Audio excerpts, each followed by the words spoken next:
Cuando vi la notificación del banco en mi teléfono celular, sentí que el suelo desaparecía bajo mis pies.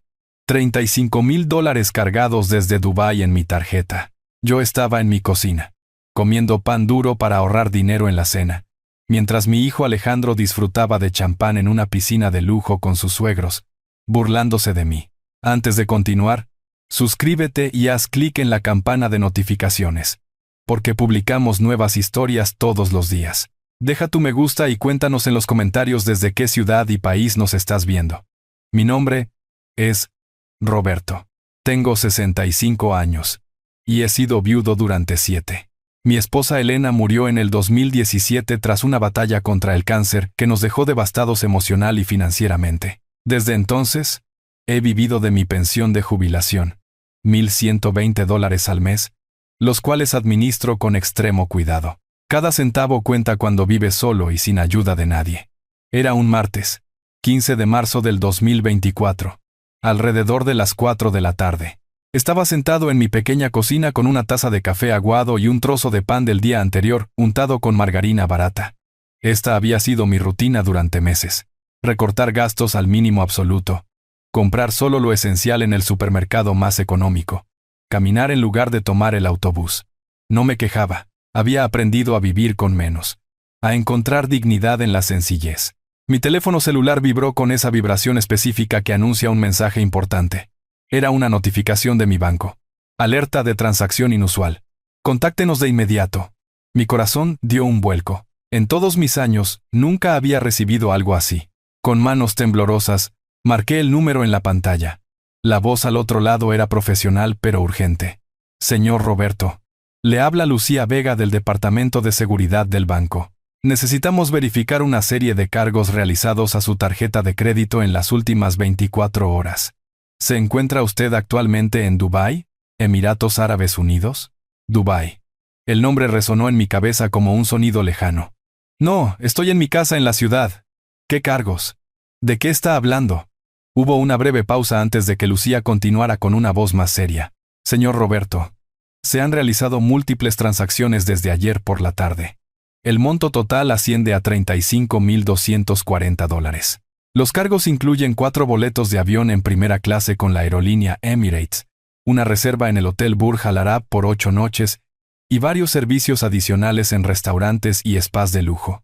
Sentí que la habitación daba vueltas a mi alrededor. $35,000. Esa cantidad representaba casi 3 años completos de mi pensión. Todos mis ahorros, cuidadosamente guardados para emergencias médicas, habían sido mi única red de seguridad desde la muerte de Elena. Eso es imposible. No he autorizado nada de eso. Mi tarjeta está justo aquí conmigo. Revisé mi billetera con dedos torpes. La tarjeta de crédito estaba allí, en su lugar habitual. Pero entonces recordé algo que me heló la sangre. Hace 3 meses, mi hijo Alejandro había venido a visitarme. Fue una de esas visitas extrañas que se habían vuelto cada vez más raras desde su matrimonio con Valentina, hace 4 años. Ese día de diciembre, Alejandro había estado inusualmente amable y preocupado. Papá, a tu edad deberías tener a alguien de confianza con acceso a tu información bancaria por si acaso te pasa algo. Solo déjame anotar los números de tu tarjeta por si hay una emergencia médica, y necesito ayudarte rápido. Su argumento había sonado tan razonable, tan lleno de cariño genuino. Como un tonto, le di los 16 dígitos de mi tarjeta de crédito, la fecha de vencimiento, e incluso el código de seguridad. Es solo una precaución, papá. Nunca la usaré a menos que sea absolutamente necesario. Lo prometo. Sus palabras ahora resonaban en mi memoria con un tono completamente diferente, manchadas con la traición más amarga. Señor Roberto, ¿sigue ahí? La voz de Lucía me trajo de vuelta al presente. Necesitamos proceder de inmediato. ¿Reconoce estas transacciones? ¿O debemos considerarlas fraudulentas? Mi mente corría a toda velocidad, conectando las piezas de un rompecabezas macabro. Alejandro tenía los datos de mi tarjeta. Alejandro, quien en los últimos años se había vuelto cada vez más distante, visitándome solo en Navidad y en mi cumpleaños, y siempre con prisa. Alejandro, quien ahora pasaba todos los fines de semana con sus suegros, don Gustavo y doña Cecilia, publicando fotos en redes sociales de cenas en restaurantes donde yo no podía permitirme ni los aperitivos. Deme un momento, por favor. Le pedí a Lucía mientras abría la aplicación de WhatsApp con manos temblorosas. Busqué la última conversación con mi hijo. El último mensaje era del domingo, hacía 2 días. Papá, estaré fuera de la ciudad unos días por trabajo. Te llamo cuando regrese. Nada inusual, nada que sugiriera que estaba a punto de robar el equivalente a 3 años de mi vida. Pero entonces vi el estado de WhatsApp de Alejandro, actualizado hacía apenas 2 horas. Cuando lo abrí, el mundo se detuvo por completo. Era una fotografía tomada desde una espectacular piscina infinita, con el horizonte de Dubái brillando al fondo bajo el sol del desierto. En el centro de la imagen estaba Alejandro, bronceado y sonriente, con una copa de champán en la mano. A su lado, don Gustavo y doña Cecilia posaban con expresiones de absoluta satisfacción, también con copas burbujeantes. Los tres llevaban lujosas batas de baño con el logotipo del hotel bordado en ellas. Pero lo que me destruyó por completo fue el texto sobre la foto. Ellos se merecen unas vacaciones. Tú no. Esas 6 palabras contenían más crueldad que cualquier insulto directo. Mi propio hijo. La persona a la que había cargado en mis brazos cuando era un bebé. Aquel cuya educación universitaria yo había pagado trabajando turnos dobles en la fábrica, el que había llorado en mi hombro cuando murió su madre. Ese mismo hijo me había robado y luego se burlaba de mí por ello. Señor Roberto. La voz de Lucía interrumpió mi conmoción. Necesito su respuesta. ¿Son estas transacciones autorizadas? Miré la foto de nuevo. Alejandro levantando su copa a la cámara. Sus suegros riendo. El lujo obsceno de ese hotel que costaba miles de dólares la noche. Y yo, sentado en mi cocina con pan duro y margarina barata, tratando de estirar cada dólar de mi miserable pensión. Algo dentro de mí se rompió en ese momento. No fue una rabia inmediata. Fue algo más frío, más definitivo. Fue la muerte de cualquier ilusión a la que me hubiera aferrado sobre mi relación con mi hijo. No. Mi voz sonó extrañamente tranquila. Esas transacciones no están autorizadas.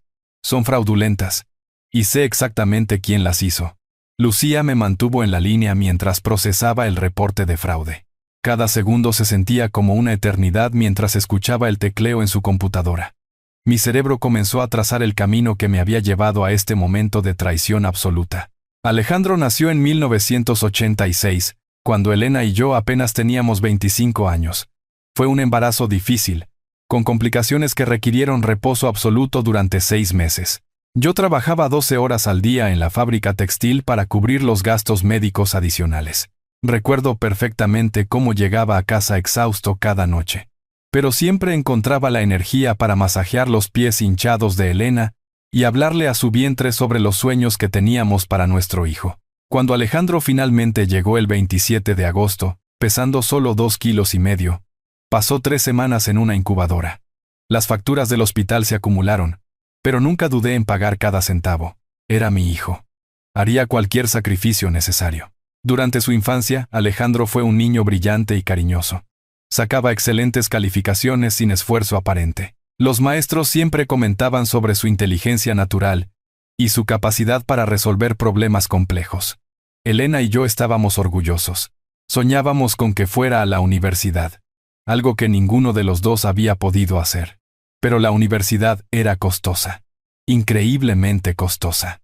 Cuando Alejandro fue aceptado en una prestigiosa universidad de la ciudad para estudiar administración de empresas en el 2004, el costo anual era de $6,000 para matrícula, libros y transporte. Mi salario en la fábrica apenas alcanzaba para mantener la casa, así que hice lo que cualquier padre haría.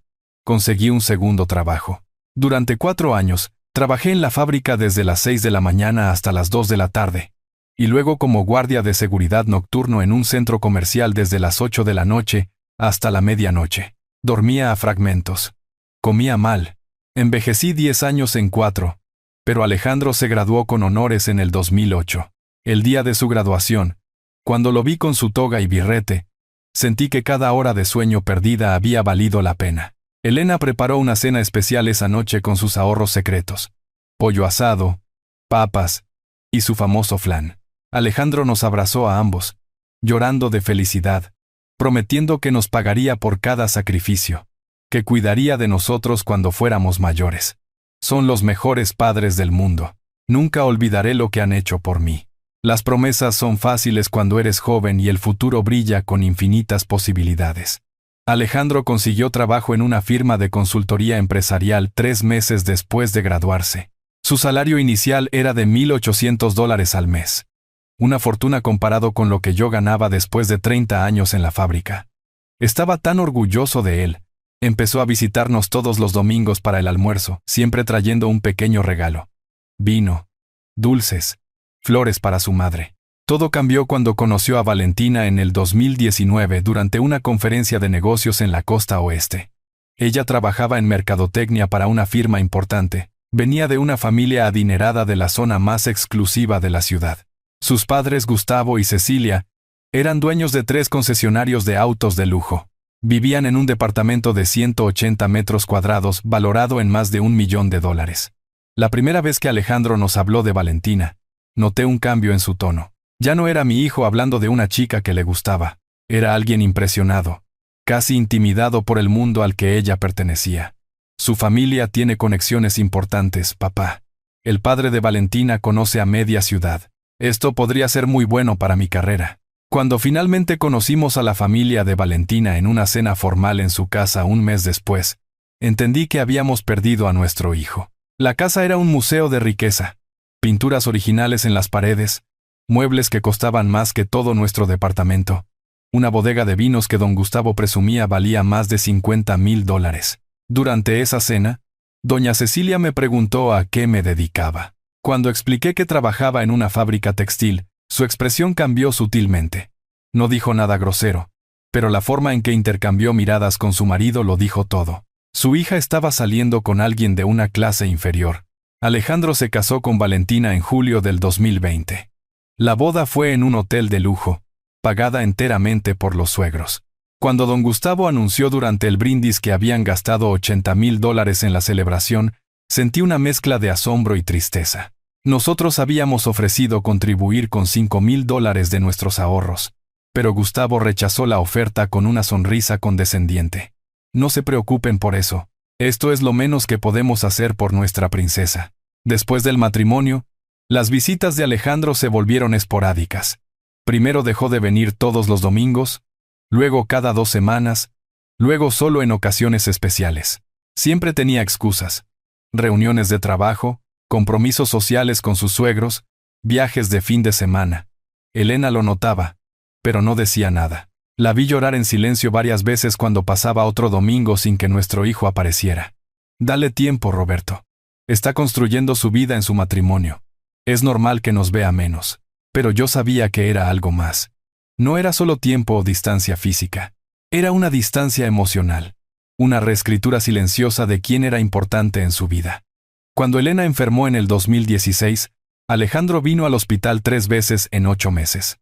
3 veces. Su madre se estaba muriendo, y él estaba demasiado ocupado con sus cenas de negocios y sus escapadas de fin de semana con los suegros. Recuerdo vívidamente una conversación telefónica 2 semanas antes de que Elena falleciera. Hijo, tu madre pregunta por ti todos los días. Los médicos dicen que solo le quedan unas semanas. ¿Podrías venir mañana? Hubo una larga pausa. Papá, sabes que quiero estar ahí. Pero don Gustavo organizó una reunión importante con posibles inversores.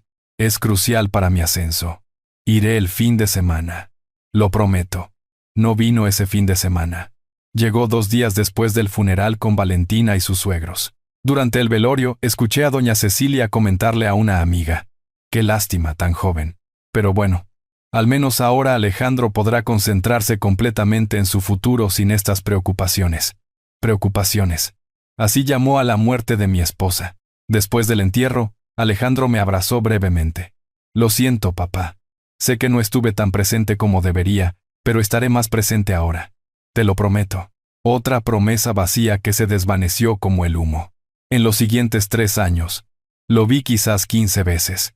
Siempre visitas cortas y apresuradas, con Valentina esperando impacientemente en el auto. Mientras tanto, sus redes sociales mostraban una vida completamente diferente.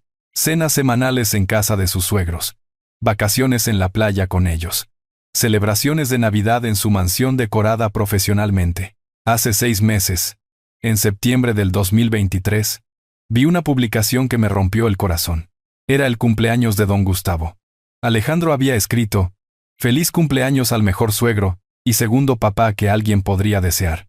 Gracias por enseñarme tanto sobre el éxito y la familia. Segundo papá», como si yo hubiera sido reemplazado. Y ahora esto.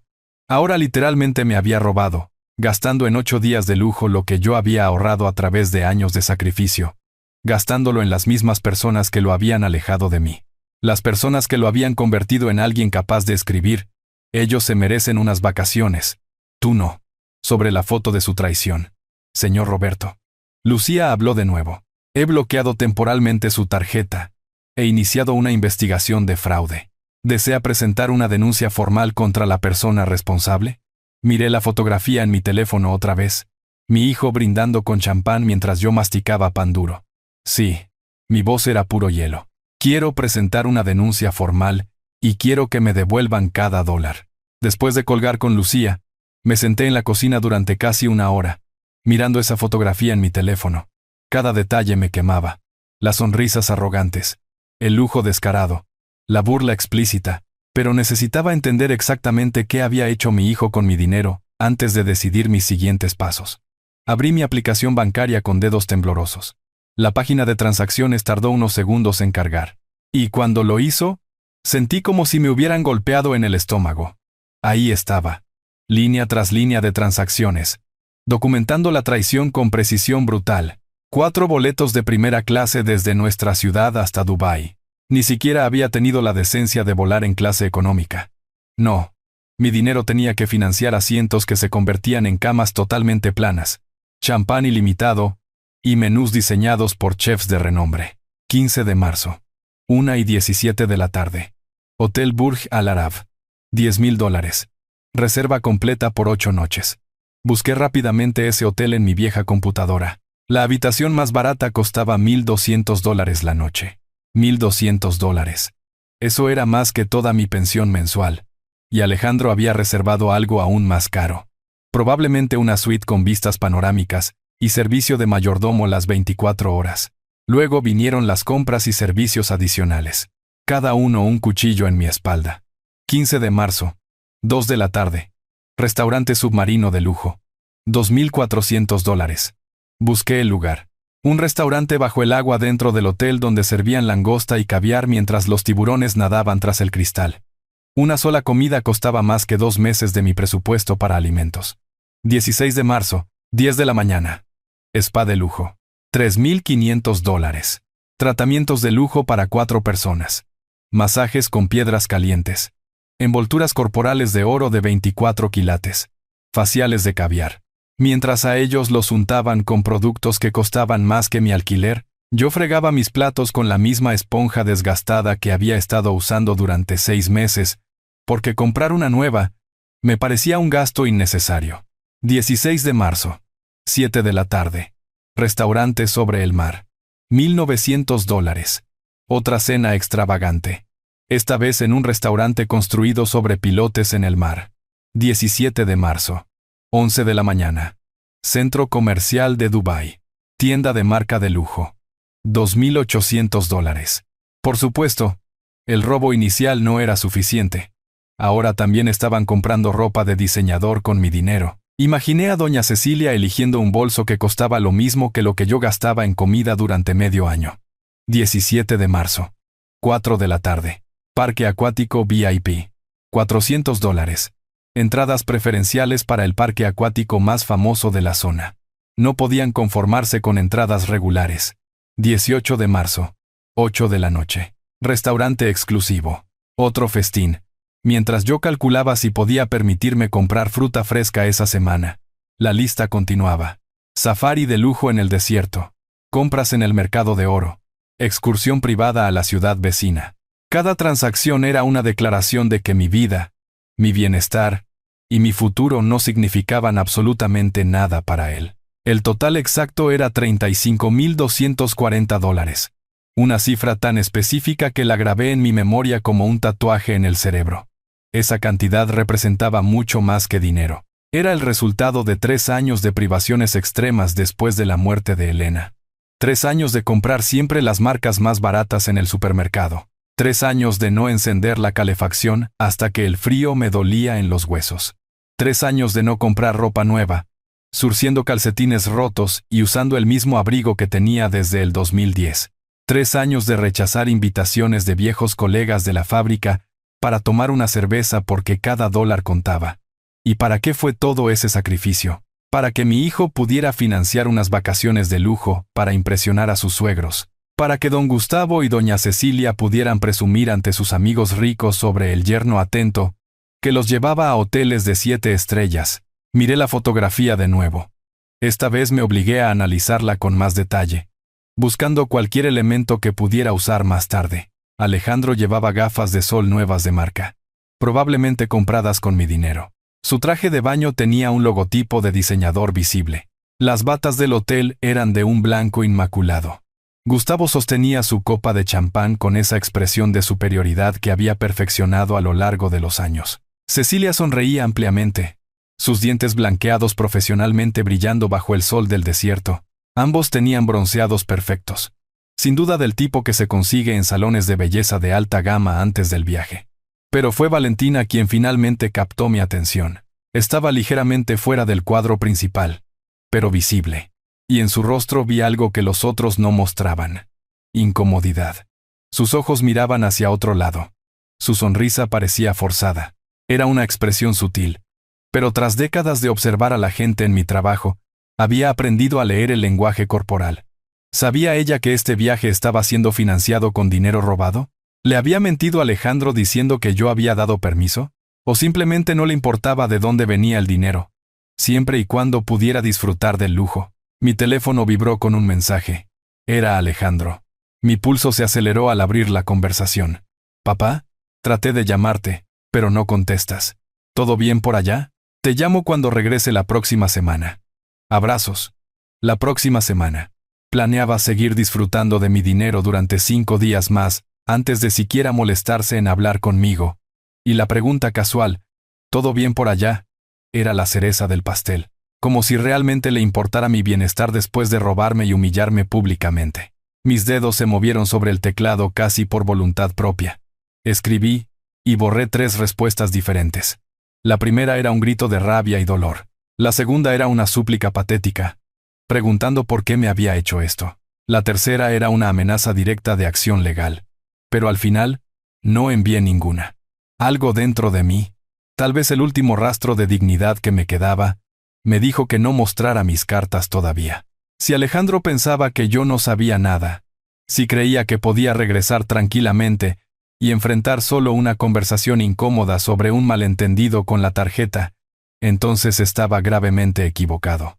En lugar de responder, guardé el teléfono y abrí mi computadora. Busqué en Google «abogado de fraude familiar en mi ciudad». Aparecieron docenas de resultados. Leí reseñas durante 2 horas, tomando notas cuidadosas sobre cada bufete que parecía competente y con experiencia. Mientras investigaba, descubrí algo que me llenó de una fría satisfacción.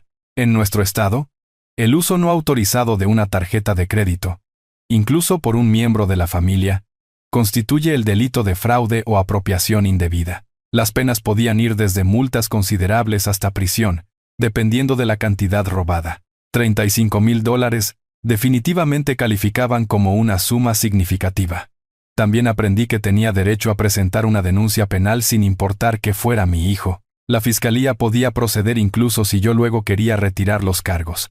Esta información me dio una sensación de poder que no había sentido desde que vi esa primera notificación bancaria. Encontré el nombre de un abogado que parecía perfecto.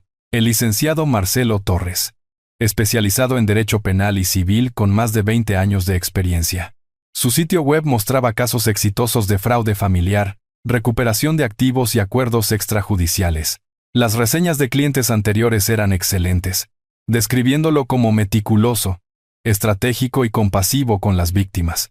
Llamé a su oficina de inmediato. Una recepcionista amable me informó que el licenciado Torres podía verme al día siguiente, miércoles 19 de marzo, a las 10 de la mañana. Acepté sin dudarlo. Apenas dormí esa noche. Cada vez que cerraba los ojos, veía esa fotografía. Cada vez que empezaba a quedarme dormido, escuchaba las palabras: ellos se merecen unas vacaciones. Tú no. Pero algo había cambiado fundamentalmente en mí. Ya no era solo dolor o traición lo que sentía. Era determinación. Mi hijo había cometido un terrible error al subestimarme. Había asumido que su padre, viejo y pobre, simplemente aceptaría esta humillación. Demasiado débil o demasiado asustado para actuar, estaba a punto de descubrir cuán equivocado estaba. El miércoles 19 de marzo, me desperté a las 6 de la mañana, aunque realmente había estado despierto desde las 4. La ansiedad me había mantenido en un duermevela inquieto toda la noche. Me duché con agua tibia para ahorrar en la factura del gas. Me afeité cuidadosamente frente al espejo empañado del baño, y me puse mi único traje decente. Un traje azul marino que había comprado en el 2012 para la boda de Alejandro. El traje me quedaba ligeramente holgado ahora. Había perdido peso en los últimos años sin darme cuenta realmente. La combinación de comer menos para ahorrar dinero y el estrés constante de vivir con una pensión mínima había adelgazado mi cuerpo hasta dejarme casi demacrado. Elena se habría preocupado al verme así. Salí de casa a las 9.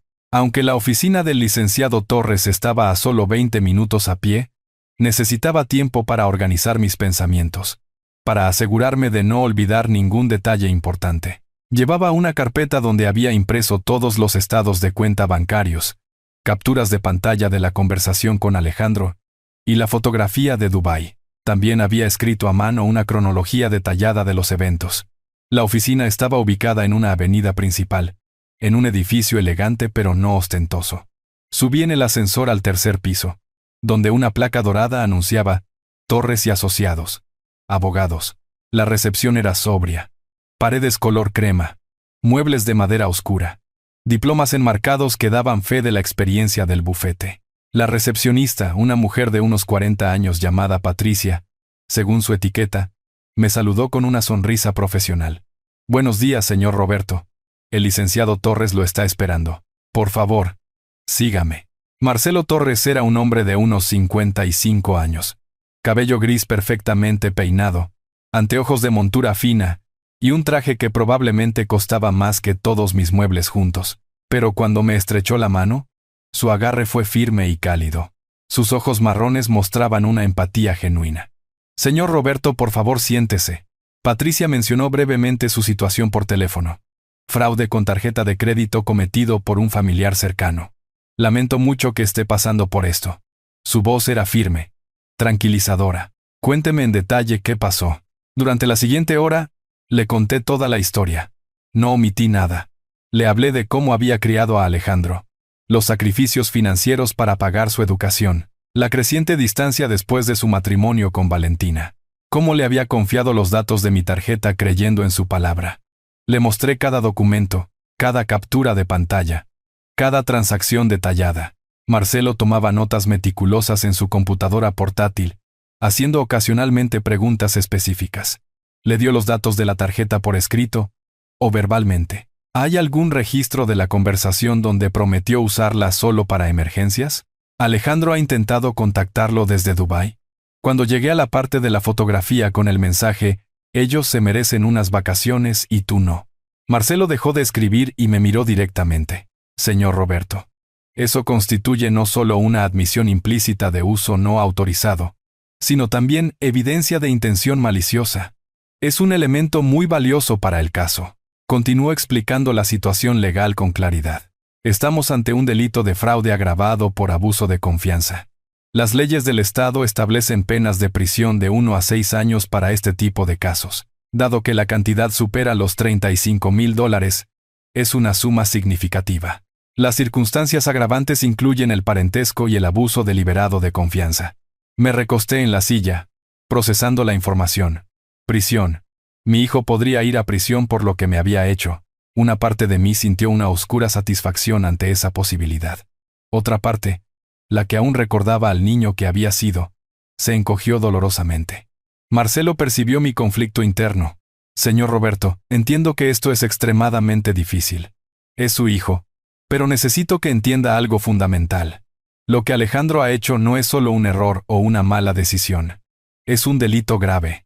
El mensaje que envió demuestra que no solo no siente remordimiento, sino que también se siente justificado en humillarlo públicamente. Tenía razón. Completamente. ¿Cuáles son mis opciones? Pregunté con voz ronca. Marcelo se ajustó los anteojos. Tenemos dos caminos principales. El primero es la vía penal. Presentamos una denuncia ante la policía. El caso pasa al fiscal de distrito y deciden si procesar o no. Si el caso procede, su hijo enfrentaría un juicio penal con posible pena de cárcel, además de la obligación de devolver el dinero. Este proceso puede tardar entre 1 y 2 años. Hizo una pausa antes de continuar. La segunda opción es más rápida, pero requiere que su hijo coopere. Una demanda civil combinada con una carta notarial exigiendo la devolución inmediata del dinero. Si él acepta, podemos establecer un acuerdo de pago con garantías legales. Si se niega o incumple, entonces procedemos con la vía penal, teniendo ya toda la documentación preparada. ¿Cuál me recomienda?, pregunté. Marcelo se inclinó hacia adelante, entrelazando los dedos sobre el escritorio. Francamente, señor Roberto, recomiendo comenzar con la carta notarial de demanda, por 2 razones. Primero, es más rápido recuperar su dinero, lo cual entiendo es crucial dada su situación financiera. Segundo, le da a su hijo una oportunidad de rectificar antes de enfrentar consecuencias penales. Si se niega o ignora el aviso, entonces tendremos pruebas adicionales de su desprecio por sus derechos, lo que fortalecerá enormemente el caso penal. La lógica era impecable. ¿Cuánto costarían sus servicios?, temía la respuesta. Los abogados competentes no eran baratos, y yo apenas tenía dinero para sobrevivir el mes. Mi tarifa habitual sería de $3,000 por adelantado, más un porcentaje de la cantidad recuperada. Vio mi expresión y levantó una mano. Sin embargo, en casos como el suyo, donde hay un claro abuso familiar y limitaciones financieras, trabajo con un sistema diferente. Le cobraré $1,000 iniciales, que puede pagar en 3 cuotas mensuales, y el 10% del monto total recuperado. Si no recuperamos nada, lo cual es muy improbable dada la evidencia, solo pagaría los $1,000. Era más de lo que podía permitirme fácilmente, pero era justo y necesario. Acepto sus términos. Marcelo sonrió por primera vez desde que había entrado en su oficina. Excelente. Comenzaremos de inmediato. Voy a redactar una carta de demanda muy específica. En ella detallaremos cada transacción. Citaremos los estatutos legales relevantes y le daremos a su hijo un plazo de 5 días hábiles para responder con una propuesta concreta de reembolso. Si no responde, o su respuesta es insatisfactoria, presentaremos simultáneamente la demanda civil y la denuncia penal. Pasamos otra media hora revisando detalles específicos. Marcelo me hizo firmar un contrato de servicios legales y un poder notarial, permitiéndole actuar en mi nombre ante instituciones bancarias y judiciales. También me aconsejó sobre pasos adicionales. Señor Roberto, necesito que haga algo importante. Solicite un bloqueo permanente de esa tarjeta en el banco y pida que emitan una nueva con números completamente diferentes. También, cambie todas sus contraseñas bancarias y configure la autenticación de 2 pasos. No podemos permitir que su hijo tenga acceso a ninguna otra cuenta o recurso financiero. Ya solicité el bloqueo el mismo día que descubrí las transacciones, le informé. Perfecto. Eso muestra diligencia de su parte, lo que ayuda al caso. Ahora, una pregunta delicada pero necesaria. ¿Existe algún testamento o documento donde su hijo aparezca como beneficiario o heredero? La pregunta me tomó por sorpresa. Sí, tengo un testamento simple hecho hace 10 años donde Alejandro hereda todo. Este departamento, mi cuenta de ahorros, mi seguro de vida. Marcelo asintió gravemente. Le recomiendo encarecidamente que modifique ese testamento. No digo desheredarlo completamente si no lo desea, pero al menos establezca condiciones o nombre beneficiarios alternativos.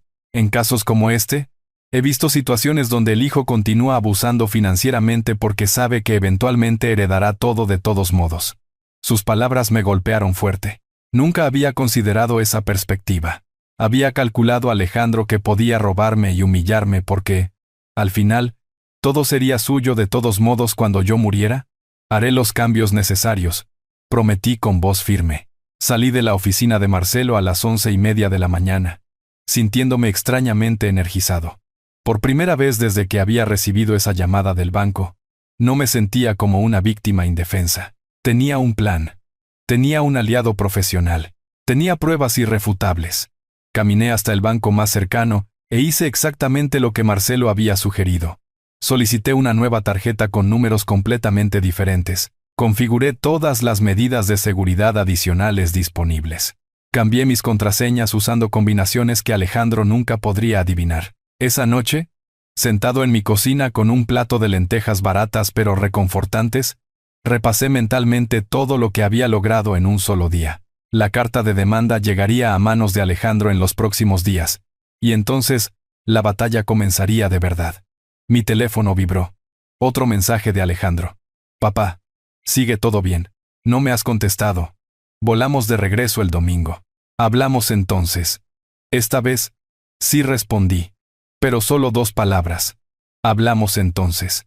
Él no tenía idea de la tormenta que se le venía encima. Domingo. 22 de marzo. Amaneció gris y frío. Típico del invierno en esta parte del país que se negaba a terminar. Me levanté temprano, como siempre. Preparé mi café aguado y me senté junto a la ventana de mi pequeña sala. Según el itinerario que había deducido de las transacciones bancarias, Alejandro y la familia Sanders tenían programado aterrizar en el aeropuerto internacional alrededor de las 3 de la tarde. Marcelo me había enviado un mensaje la noche anterior, confirmando que la carta de demanda estaba lista y sería entregada por correo certificado el lunes por la mañana, directamente en el domicilio de Alejandro. Pero yo sabía que el verdadero momento de la verdad llegaría mucho antes que eso. Lo que Alejandro ignoraba por completo era que su tarjeta de crédito sería rechazada en el hotel durante el proceso de salida. Marcelo y yo habíamos calculado exactamente cómo se desarrollaría esta escena. El Burj Al Arab, siendo uno de los hoteles más exclusivos del mundo, tenía políticas de pago estrictas. Todo consumo adicional durante la estadía se cargaba a una cuenta maestra que debía liquidarse al momento de la partida. Y con mi tarjeta bloqueada permanentemente desde el martes pasado, esa cuenta tendría un saldo pendiente considerable. Basado en mis cálculos del patrón de gastos que había observado, ese saldo rondaba los $14,000. Comidas adicionales no incluidas en la reserva inicial, tratamientos de spa extra, minibar, servicio a la habitación, propinas automáticas. El hotel no los dejaría irse sin saldar esa deuda. A las 10 de la mañana hora de Dubái, que serían las 2 de la tarde hora local, hora típica de salida para hoteles de lujo, imaginé la escena con claridad casi cinematográfica. Alejandro, en la recepción, rodeado de maletas Louis Vuitton compradas con mi dinero, presentando la tarjeta con absoluta confianza.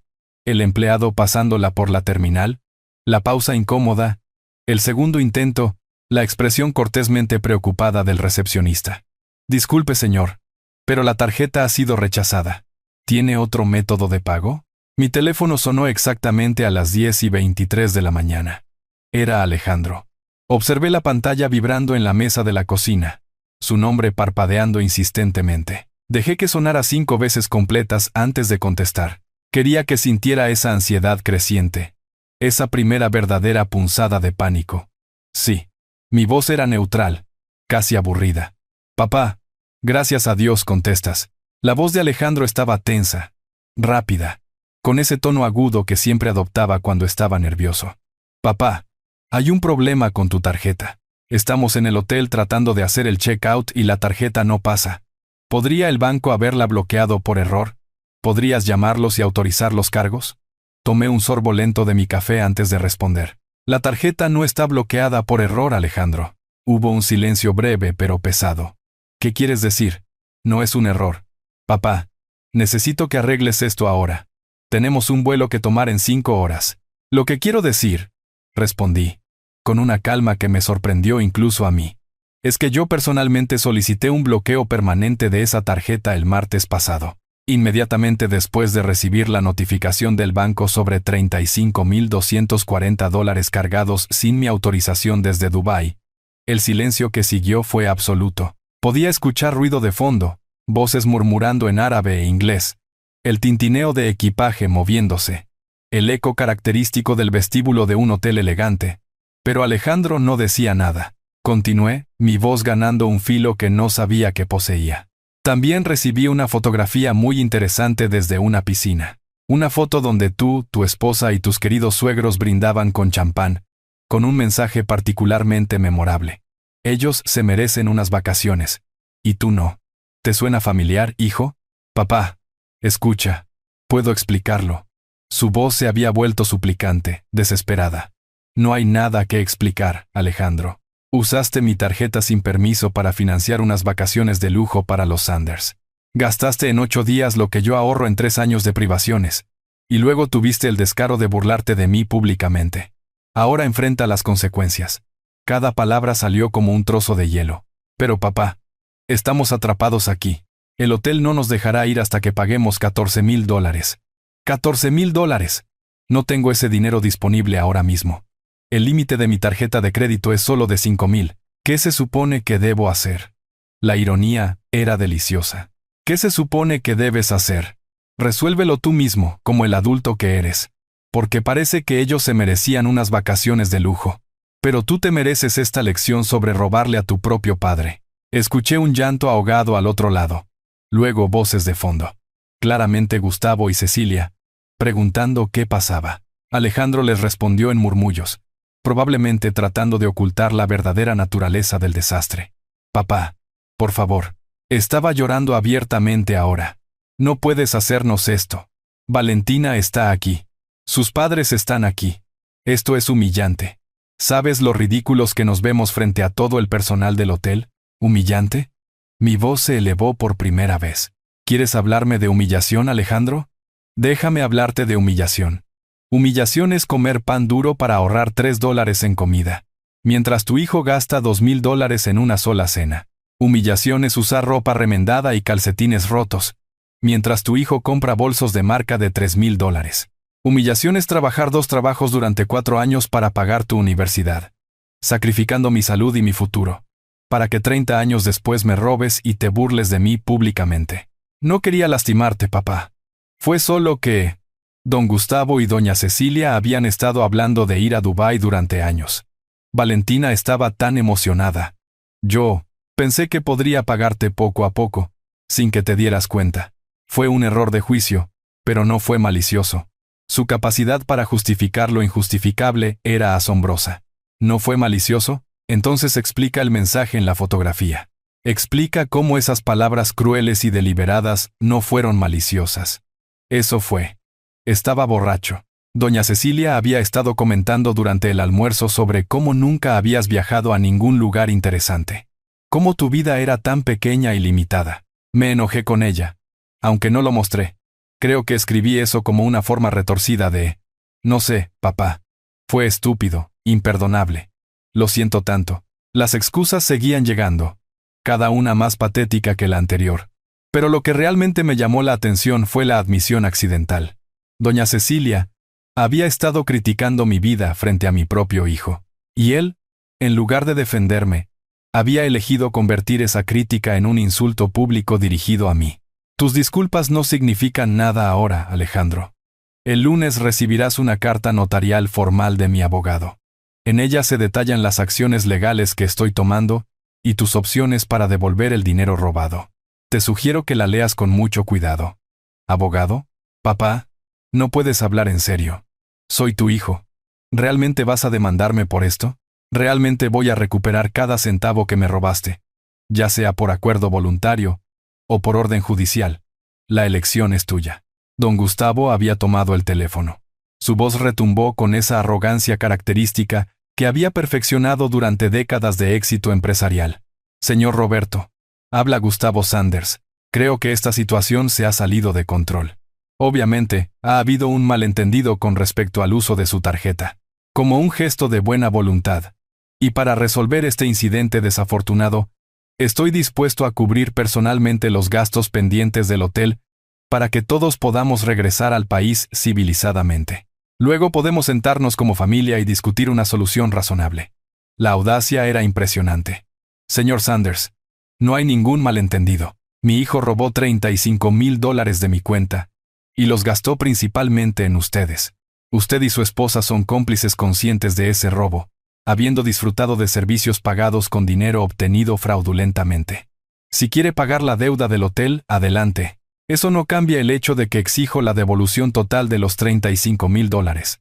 Más intereses legales. Usted está siendo completamente irracional. El tono de Gustavo se había vuelto frío, amenazante. Mi yerno cometió un error menor de juicio. Pero llevarlo a la corte, convertir esto en un escándalo legal, solo dañará a su propio hijo y su futuro profesional. ¿Realmente quiere destruir su carrera y su matrimonio por esto? Señor Sanders, respondí, con una firmeza nacida de años de rabia contenida. Mi hijo destruyó nuestra relación cuando decidió robarme y humillarme. Las consecuencias de esa decisión son enteramente suyas. Si su carrera y matrimonio sufren, será el resultado directo de sus propias acciones criminales. Colgué el teléfono sin esperar respuesta.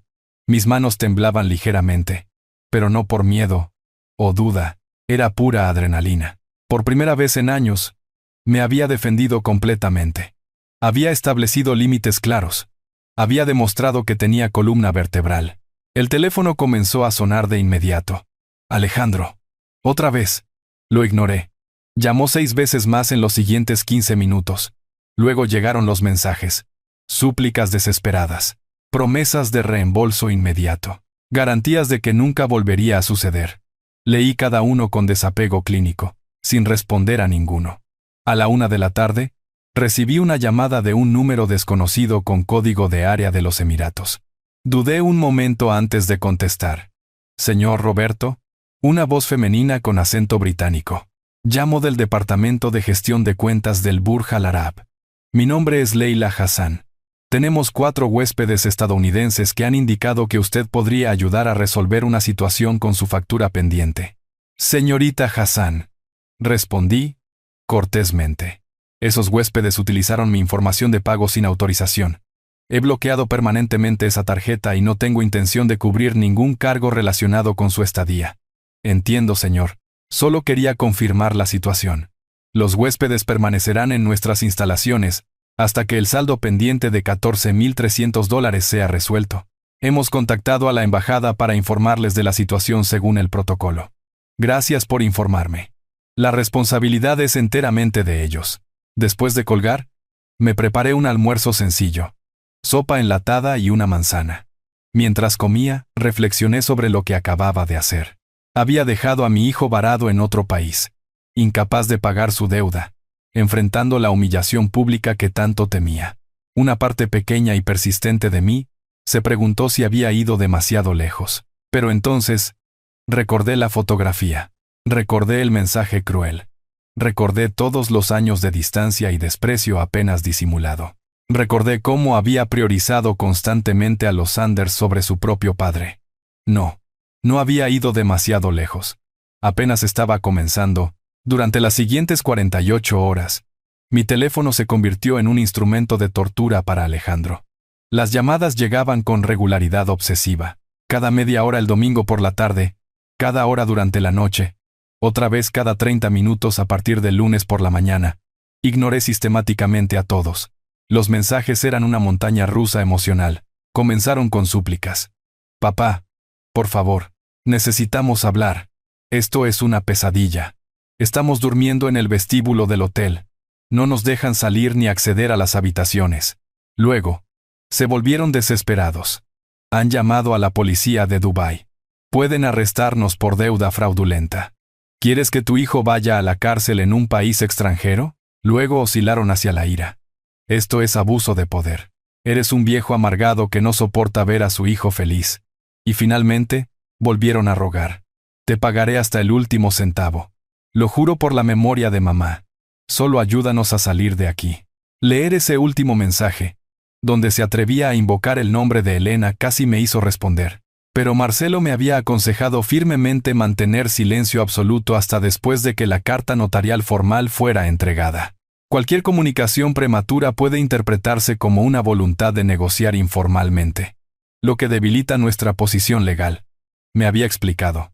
El lunes 23 de marzo, a las 9 de la mañana, Marcelo me llamó confirmando que el mensajero había intentado entregar el aviso en el domicilio de Alejandro. Naturalmente, nadie respondió porque todos estaban atrapados en Dubái. El mensajero dejó un aviso de intento de entrega y volvería al día siguiente.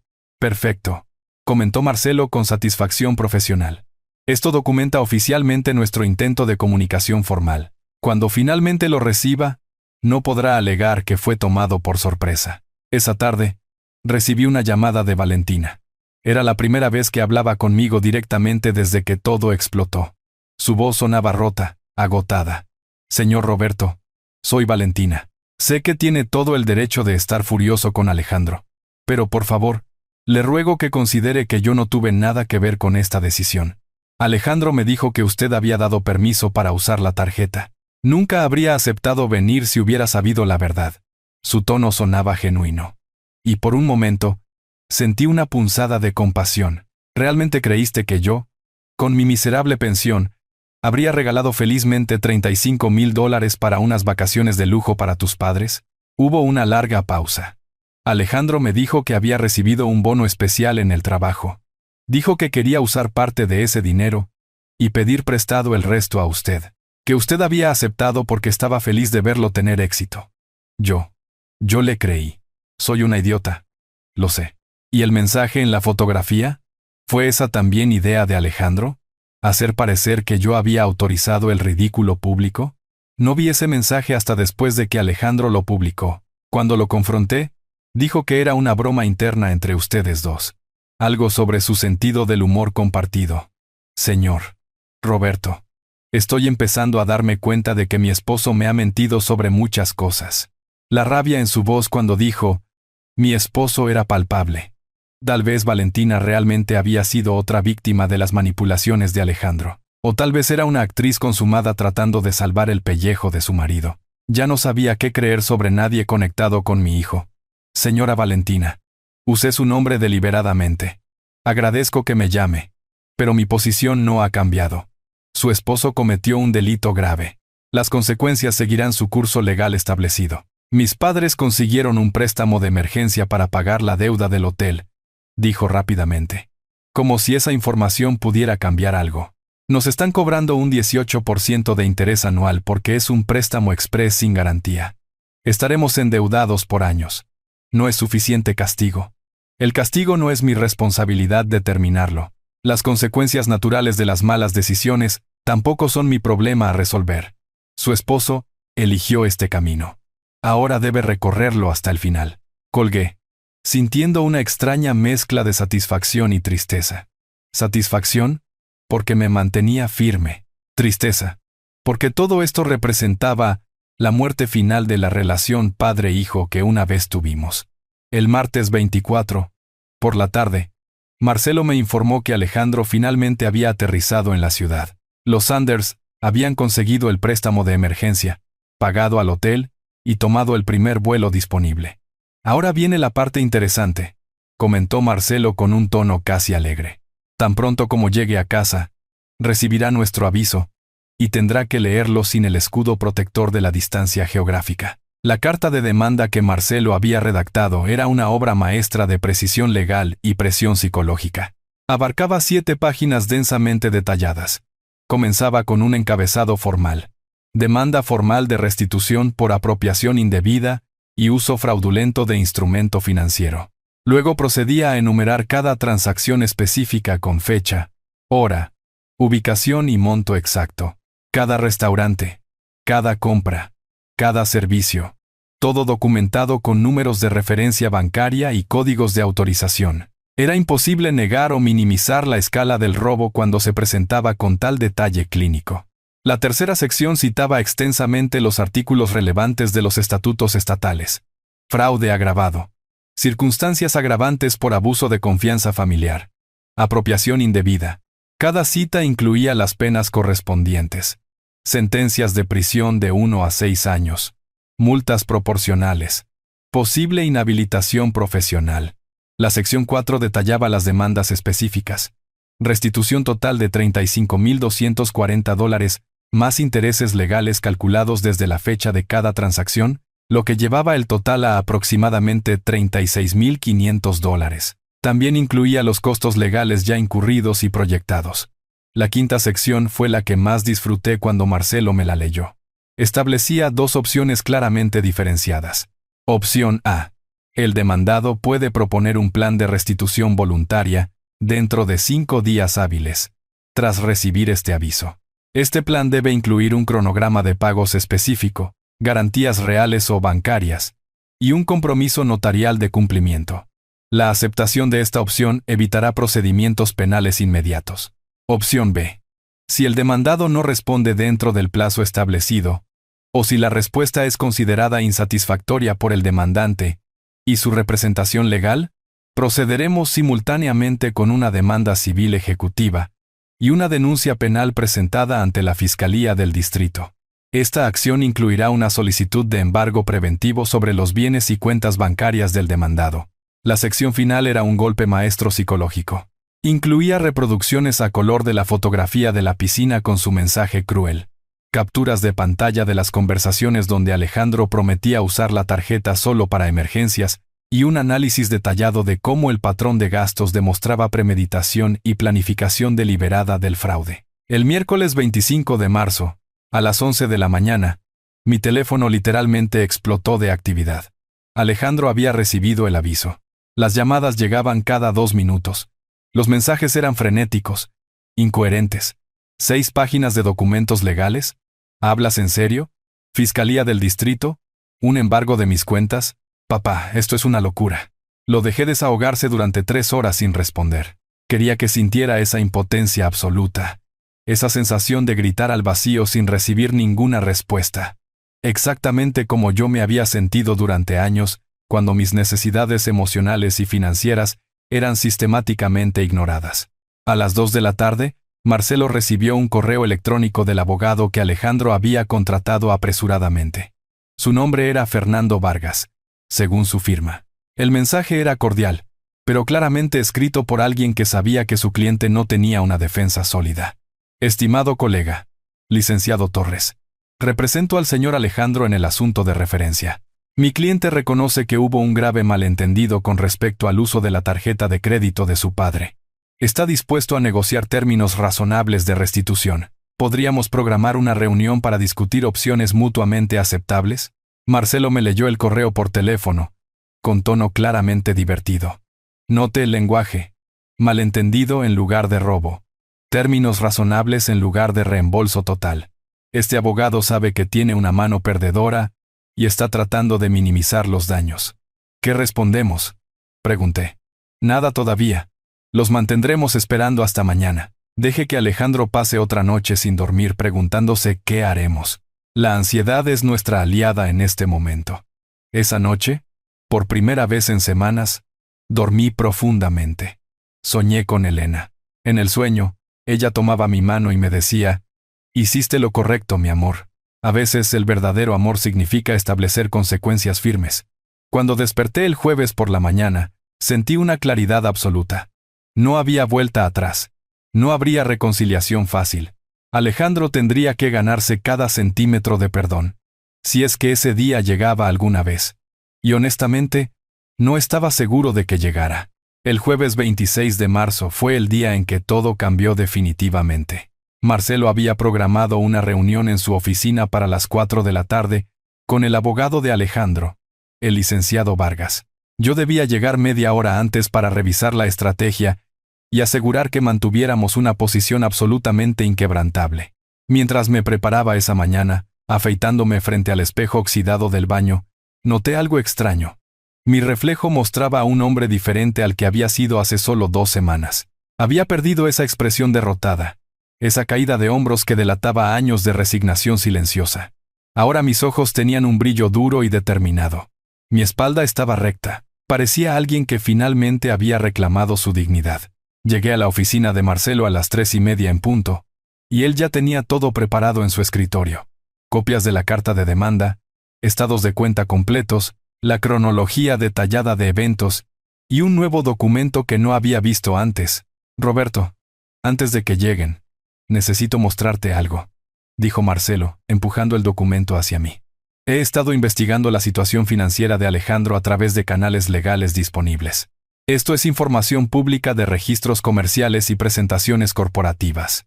El documento revelaba que Alejandro ganaba un salario bruto anual de $45,000 en su firma de consultoría. Después de impuestos y deducciones, aproximadamente $2,800 netos al mes. Tenía una hipoteca sobre su condominio, valorado en $320,000, con pagos mensuales de $1,200. También pagaba $450 al mes por un Audi A4 financiado. Según estos números, explicó Marcelo, después de cubrir gastos básicos y obligaciones fijas, Alejandro tiene un margen disponible de unos $600 al mes. Si embargamos ese excedente, tardaría casi 5 años en devolver los $36.500 con intereses. 5 años. La cifra resonó en mi cabeza. ¿Y si consigue el dinero de otra fuente? ¿Los Sanders, por ejemplo? Marcelo negó con la cabeza. Lo dudo mucho. Un contacto mío en el sector empresarial donde operan los Sanders me dijo que Gustavo y Cecilia están furiosos con Alejandro. El préstamo de emergencia que tuvieron que conseguir en Dubái fue humillante para ellos. 18% de interés anual sobre $14,000 significa que pagarán unos $18,000 en total en 3 años. Y todo porque su yerno resultó ser un ladrón incompetente. Esas relaciones familiares están completamente fracturadas. Me recosté en la silla, procesando esta información. Alejandro había destruido simultáneamente su relación conmigo y con sus venerados suegros. La ironía era casi poética. A las 3:55, Patricia anunció por el intercomunicador que el licenciado Vargas y su cliente habían llegado. Marcelo me miró directamente a los ojos. Recuerde, mantenga la calma absoluta. No importa lo que diga Alejandro. No muestre emoción. Somos puro hielo. Entraron en la sala de conferencias adyacente a la oficina principal. Fernando Vargas era un hombre de unos 50 años. Traje gris impecable. Un maletín de cuero desgastado que delataba años de experiencia. Detrás de él venía Alejandro. No estaba preparado para el impacto visual de ver a mi hijo después de todo lo que había pasado. Alejandro parecía haber envejecido 10 años en 2 semanas. Tenía ojeras profundas, cabello despeinado, su ropa arrugada como si hubiera dormido con ella. Sus ojos estaban rojos e hinchados. Cuando me vio, su rostro se descompuso por completo. Y comenzó a sollozar. Papá, lo siento tanto. Lo siento muchísimo. Cometí el peor error de mi vida. Por favor, perdóname. Por favor. Se abalanzó hacia mí, tratando de abrazarme. Instintivamente me aparté, manteniendo mi distancia. Siéntate, Alejandro. Mi voz sonó extrañamente fría, incluso para mis propios oídos. Fernando se aclaró la garganta incómodamente. Señor Roberto, primero que nada, quiero expresar que mi cliente está profundamente arrepentido por sus acciones. Reconoce plenamente que actuó de manera inapropiada y está dispuesto a enmendarlo a través de un acuerdo razonable. Marcelo habló antes de que yo pudiera responder. Licenciado Vargas, apreciamos que su cliente reconozca sus acciones delictivas. Sin embargo, el término inapropiada minimiza severamente lo ocurrido. Estamos hablando de apropiación indebida agravada por abuso de confianza familiar. No fue un error menor. Fue un delito premeditado ejecutado durante 8 días completos. Fernando abrió su maletín y sacó un documento preparado. Entiendo su posición. Por eso hemos preparado una propuesta de restitución concreta. Deslizó el papel sobre la mesa. Mi cliente ofrece devolver los $35,240 en pagos mensuales de $500 durante 70 meses. También se compromete a emitir una disculpa pública por escrito y a no contactar a Roberto durante el periodo de pago, a menos que él lo autorice. 70 meses. Casi 6 años. Y sin incluir los intereses legales ni los costos legales ya incurridos. Miré a Marcelo, quien hizo un gesto casi imperceptible de negación con la cabeza. La propuesta es insuficiente, declaró Marcelo con firmeza. No incluye los intereses legales, que ya ascienden a aproximadamente $1,260. No cubre los $3,000 en honorarios legales que mi cliente ha comprometido. Y 70 meses es un plazo excesivamente largo, lo que coloca todo el riesgo de incumplimiento sobre mi cliente. Alejandro intervino, con la voz quebrada. Papá, es todo lo que puedo ofrecer. Mi salario no da para más. El préstamo de Dubái ya me está ahogando financieramente. $500 al mes es literalmente todo mi ingreso disponible después de pagar mi hipoteca, auto, comida, servicios básicos. Entonces deberías haber pensado en esas consecuencias antes de robarme, respondí, con una frialdad que me sorprendió incluso a mí. Tengo una contrapropuesta, anunció Marcelo, sacando su propio documento. Restitución total de $36,500, más $3,000 en costos legales, totalizando $39,500. Pagos mensuales de $700, por exactamente 60 meses.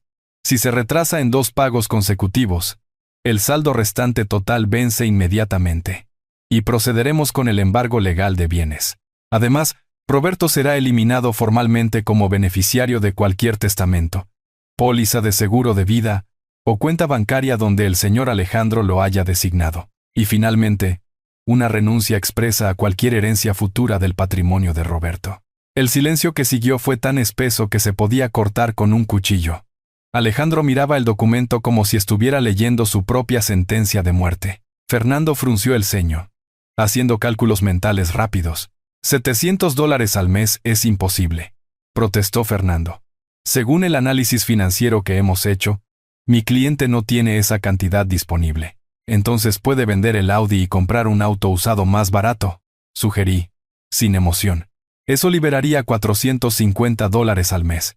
Que recorte en restaurantes, entretenimiento, viajes, que viva como yo he vivido durante 3 años, con lo mínimo indispensable. Estoy seguro de que encontrará la manera. Papá, eso significa que no tendré seguridad financiera durante 5 años completos, sin ahorros, sin margen para emergencias, nada. La voz de Alejandro temblaba. Bienvenido a mi mundo, respondí. Así es como he vivido desde que murió tu madre, sin margen, sin seguridad, contando cada centavo. La diferencia es que yo no tenía 38 años con un trabajo estable. Tenía 60 con una pensión miserable. Fernando intentó una táctica diferente.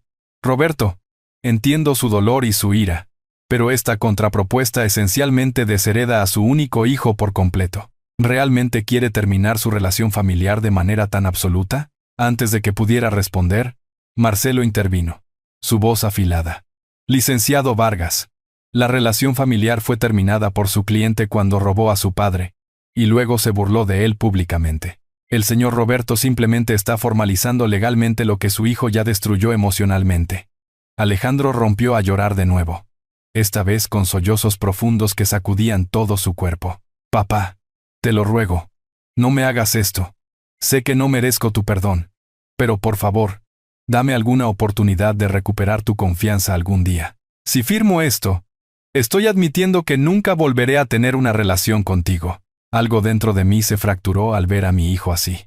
Recordé al niño pequeño que solía correr a mis brazos cuando llegaba del trabajo, al adolescente que me pedía consejos sobre su primera novia, al joven graduado que lloraba de felicidad mientras me abrazaba. Todos esos recuerdos chocaban violentamente con la imagen actual. Un hombre adulto que me había traicionado de la manera más cruel imaginable. Alejandro, dije finalmente, mi voz más suave, pero no menos firme. Si realmente quieres alguna posibilidad futura, entonces acepta las consecuencias de tus acciones ahora. Demuestra con hechos, no con palabras, que entiendes la magnitud de lo que hiciste. Paga cada dólar que robaste. Vive con las restricciones financieras que tu delito generó. Y tal vez, solo tal vez, en 5 años, cuando hayas cumplido completamente con tu obligación, podamos tener una conversación sobre reconstruir algo. Pero la desheredación, preguntó, con voz apenas audible. Es permanente, confirmé, porque necesito protegerme de futuras manipulaciones. Necesito saber que nunca volverás a verme como un recurso financiero para ser explotado. Fernando y Alejandro intercambiaron largas miradas. Podía ver el debate silencioso desarrollándose entre ellos. Finalmente, Fernando habló. Necesitamos 24 horas para considerar esta propuesta y consultar con la familia. Tienen hasta mañana a las 4 de la tarde, estableció Marcelo. Si no recibimos una respuesta afirmativa para entonces, presentaremos la demanda civil y la denuncia penal el lunes por la mañana. Mientras salían de la oficina, Alejandro se volvió una última vez. Su expresión era de absoluta devastación. Por un segundo, sentí el impulso de llamarlo, de abrazarlo, de decirle que todo estaría bien. Pero ese impulso murió cuando recordé la fotografía en la piscina y las palabras crueles que la acompañaban. Algunas fracturas no se pueden reparar, solo se pueden documentar, y aprendes a vivir con las consecuencias. El plazo de 24 horas se arrastró con una lentitud agonizante. Esa noche, apenas toqué la cena que había preparado. Arroz blanco con un huevo frito. Mi estómago estaba hecho un nudo. Una parte de mí esperaba que Alejandro aceptara los términos. Otra parte, más oscura y vengativa, Casi deseaba que se negara para poder proceder con el caso penal completo. A las 11 de la noche, recibí un mensaje de un número desconocido. Era doña Cecilia, la madre de Valentina. Señor Roberto, habla Cecilia Price. Necesitamos hablar urgentemente sobre esta situación. Lo que está haciendo va a destruir no solo a Alejandro, sino también a mi hija. Ella es inocente en todo esto. ¿Podemos reunirnos mañana por la mañana? La audacia de esa mujer era asombrosa. Durante años, me había tratado con desprecio apenas disimulado, como si yo fuera un campesino analfabeto que había tenido la suerte de engendrar a alguien lo suficientemente inteligente como para subir en la escala social. Y ahora me pedía una reunión, como si tuviéramos algún tipo de relación cordial. Respondí brevemente. No tengo nada que discutir con usted, señora Cecilia. Este asunto se resolverá a través de los canales legales apropiados. La respuesta llegó de inmediato. Sea razonable.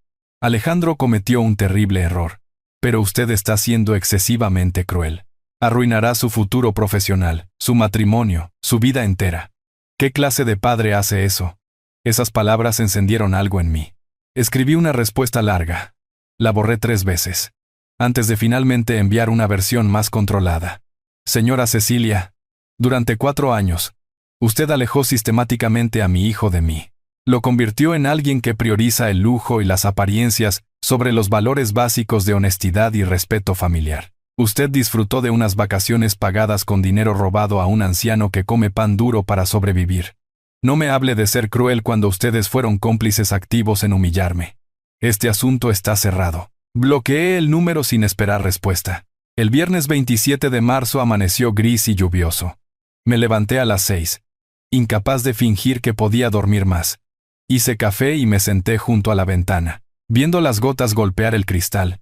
Mi mente seguía reproduciendo escenas de la vida de Alejandro. Su primer día de escuela, su graduación universitaria, su boda. Todos esos momentos que yo había creído que eran bloques de construcción de una relación sólida padre-hijo, ahora los veía como espejismos. Ilusiones que había mantenido porque necesitaba creer que mi sacrificio había valido la pena. A las 10 de la mañana, Marcelo llamó. Roberto, acabo de recibir un correo del licenciado Vargas. Alejandro acepta todos los términos propuestos. Quiere firmar el acuerdo hoy. Sentí una extraña mezcla de alivio y vacío. Alivio, porque recuperaría gradualmente mi dinero. Vacío, porque esto confirmaba la muerte oficial de la relación con mi único hijo. ¿Cuándo podemos proceder? He programado la firma para las 3 de la tarde en una notaría. Necesito que venga con su identificación y la información de su cuenta bancaria, donde Alejandro depositará los pagos mensuales. También llevaremos copias certificadas de su testamento actual al notario, para proceder con las modificaciones formales. El resto de la mañana, lo pasé organizando los documentos necesarios. Encontré mi testamento original, guardado en un sobre manila en el cajón inferior de mi cómoda. Lo abrí, y leí las palabras escritas en el 2014. Lego todos mis bienes materiales, propiedades e inversiones a mi único hijo, Alejandro, confiando en que honrará la memoria de su madre y cuidará nuestro legado familiar con responsabilidad y amor. ¡Qué ingenuo había sido! ¡Qué ciego! La notaría estaba ubicada en un barrio antiguo, un edificio con escaleras de mármol desgastado y puertas de madera maciza. Llegué 15 minutos antes. Marcelo ya estaba allí, revisando documentos con el notario, un hombre mayor llamado señor Rivas, que inspiraba absoluta seriedad profesional. Alejandro y Fernando llegaron exactamente a las 3. Esta vez, Alejandro también estaba acompañado por Valentina. Ella se veía demacrada, sus ojos hinchados de llorar. Cuando me vio, intentó una sonrisa débil, pero solo logró que sus labios temblaran. El señor Rivas nos sentó alrededor de una gran mesa de caoba. Comenzó explicando el procedimiento.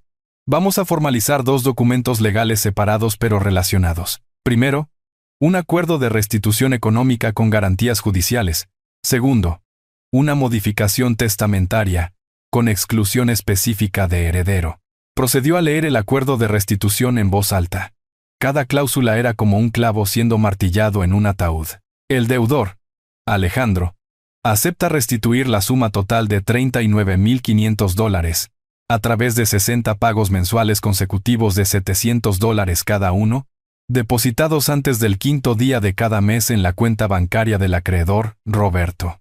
Continuó detallando las penas por incumplimiento. En caso de mora superior a 30 días en un pago, se aplicará un interés moratorio del 25% anual sobre el saldo pendiente. En caso de incumplimiento de 2 pagos consecutivos, el saldo restante total vence inmediatamente. El acreedor podrá proceder con el embargo ejecutivo de los bienes muebles e inmuebles del deudor, sin necesidad de juicio previo. Alejandro firmó cada página con mano temblorosa. Observé su rostro y vi a un hombre completamente roto. Valentina lloraba en silencio en su silla, secándose las lágrimas con un pañuelo arrugado. Luego vino la modificación del testamento. El señor Rivas leyó: yo, Roberto, en plena posesión de mis facultades mentales y sin coacción alguna, modifico por la presente mi testamento anterior, excluyendo explícitamente a mi hijo, Alejandro, como beneficiario o heredero de cualquier bien material, propiedad, cuentas bancarias, pólizas de seguro de vida o inversiones que posea al momento de mi muerte. Papá, ¿realmente vas a hacer esto? La voz de Alejandro salió quebrada, casi infantil. Ni siquiera nada simbólico, ni las fotos de mamá, ni su anillo de bodas. El señor Rivas se aclaró la garganta incómodamente. Señor Roberto, hijo, por favor, permítanos terminar el procedimiento formal. Pero Alejandro no pudo contenerse más. Se levantó abruptamente, tirando su silla hacia atrás. Esto es absurdo. Estoy aceptando pagar cada dólar que gasté. Estoy destruyendo mi vida financiera por 5 años. ¿No es suficiente castigo? ¿También tengo que ser completamente borrado de tu vida y tu legado? Alejandro, siéntese, ordenó Fernando, su tono profesional pero firme. No, necesito que mi padre entienda lo que está haciendo. Mamá nunca hubiera querido esto. Ella siempre decía que la familia era sagrada, que los errores se perdonan, que el amor lo conquista todo. Alejandro me miró con absoluta desesperación. ¿Dónde está ese amor ahora, papá? ¿Lo mataste? ¿Junto con cualquier recuerdo positivo que tienes de mí? Sus palabras me golpearon fuerte. Pero antes de que pudiera responder, Valentina habló por primera vez desde que habíamos entrado.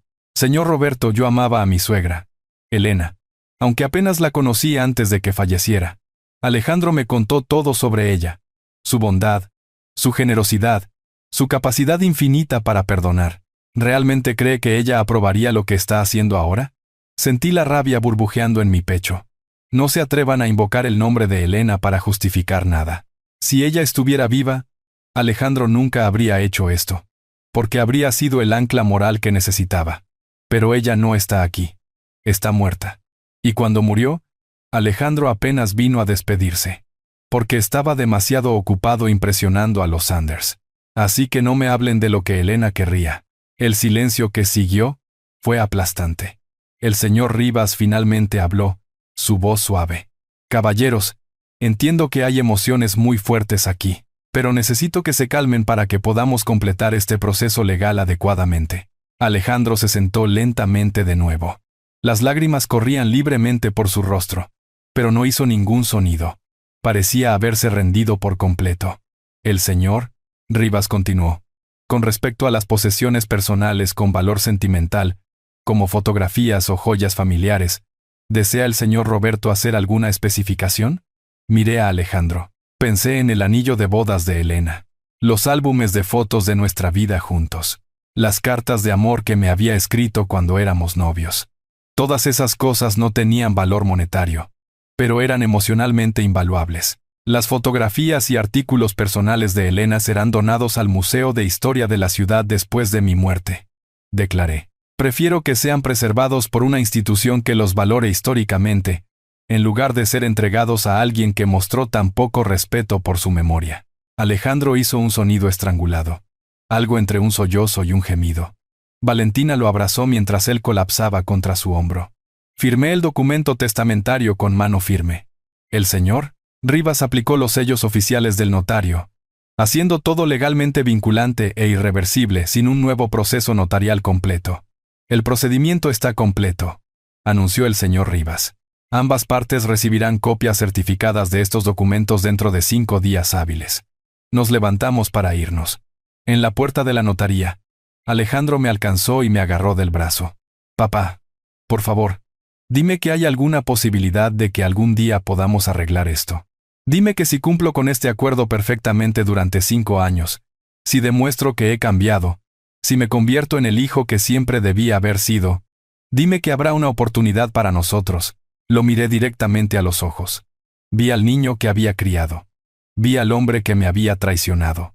Vi el abismo infranqueable entre quién era y en quién se convirtió. Alejandro, dije finalmente, lo único que puedo decirte es esto. Cumple tu obligación. Paga cada dólar que debes. Vive con las consecuencias de tus decisiones. Y después de 5 años, si todavía quieres intentar hablar conmigo, envíame una carta. No prometo nada más que leerla. Solté mi brazo de su agarre y salí, sin mirar atrás. Los primeros pagos llegaron a tiempo. El 5 de abril, el primer depósito de $700 apareció en mi cuenta bancaria. Lo revisé 3 veces, casi incapaz de creer que realmente estaba sucediendo. $700. Era más dinero del que había visto en un solo depósito en años, excluyendo mi pensión mensual. Con ese primer pago, hice algo que no había hecho en 3 años. Fui al supermercado y compré comida de verdad. Carne fresca en lugar de embutidos baratos. Fruta que no estaba en oferta. Pan recién horneado en lugar de las hogazas con descuento del día anterior. Cuando llegué a casa y guardé las compras, me senté en la cocina, mirando el refrigerador lleno, y lloré. No de tristeza, sino de un alivio tan profundo que dolía físicamente. El 5 de mayo, llegó el segundo pago. Después del tercero, el 5 de junio, comencé a creer que Alejandro realmente cumpliría todo el acuerdo. Marcelo me llamaba ocasionalmente para verificar que todo estuviera legalmente en orden. Está cumpliendo impecablemente, comentaba con aprobación profesional. Ni un día de retraso. Eso es inusual en casos de restitución familiar. La mayoría eventualmente comienza a incumplir. Durante esos primeros meses, Alejandro intentó contactarme varias veces, a pesar de la cláusula de no contacto. Mensajes de texto que borré sin leer. Llamadas que rechacé automáticamente. Una vez, lo vi en el supermercado del barrio, comprando marcas genéricas igual que yo solía hacer. Nuestros ojos se encontraron brevemente a través del pasillo de productos enlatados. Abrió la boca como para decir algo, pero yo simplemente di la vuelta y salí de la tienda, dejando mi carrito a medio camino. En julio, recibí una carta certificada de un bufete de abogados diferente. Por un momento, temí que Alejandro estuviera intentando alguna maniobra legal para anular el acuerdo, pero cuando la abrí, descubrí que era un aviso de divorcio. Valentina Sanders Price había solicitado la separación conyugal, alegando ruptura irreconciliable del matrimonio y pérdida fundamental de confianza. La carta incluía una nota manuscrita de Valentina dirigida a mí. Señor Roberto, pensé que debería informarle personalmente. No puedo seguir casada con alguien capaz de lo que hizo Alejandro. Los últimos meses han sido insoportables. Cada pago que le hace a usted significa que vivimos al borde de la pobreza. He vendido mi auto, mis joyas, todo lo de valor que tenía para cubrir gastos básicos. Mis padres se negaron a ayudarnos después de la humillación en Dubái. Alejandro ahora trabaja en 2 empleos, llegando a casa a medianoche, agotado y derrotado. Ya no reconozco al hombre con el que me casé. Tal vez sienta satisfacción leyendo esto. Tal vez piense que es justicia. Solo quería que lo supiera. Su venganza fue completa. Leí esa nota 5 veces. Esperaba sentir triunfo, validación, satisfacción de que Alejandro estuviera experimentando todas las consecuencias de sus acciones. Pero lo que sentí fue un vacío frío. No había victoria en esto. Solo destrucción mutua. En agosto, el 5º pago llegó con 2 días de retraso. Entré en pánico inmediatamente. ¿Estaba Alejandro empezando a incumplir? Llamé a Marcelo, quien verificó rápidamente. El retraso se debió al procesamiento bancario del fin de semana. El pago se hizo el día 5 según lo acordado, pero apareció en su cuenta el 7. No hay incumplimiento técnico. Ese incidente me hizo darme cuenta de algo inquietante. Mi vida entera ahora giraba en torno a esos pagos mensuales. Esperaba el día 5 del mes, con ansiedad. Revisaba mi cuenta bancaria obsesivamente. Calculaba mentalmente cuántos meses quedaban. ¿Cuánto dinero me debía todavía Alejandro? ¿Cuánto tiempo más duraría esta conexión forzada entre nosotros? En septiembre, un viejo colega de la fábrica llamado Tomás organizó una reunión de jubilados. No había asistido a eventos sociales en años debido a la falta de dinero. Pero ahora, con los pagos de Alejandro cubriendo gastos básicos y mi pensión liberada para otros usos, podía permitirme salir ocasionalmente. Fuimos a un bar modesto cerca del antiguo barrio industrial. 8 viejos compartiendo una cerveza.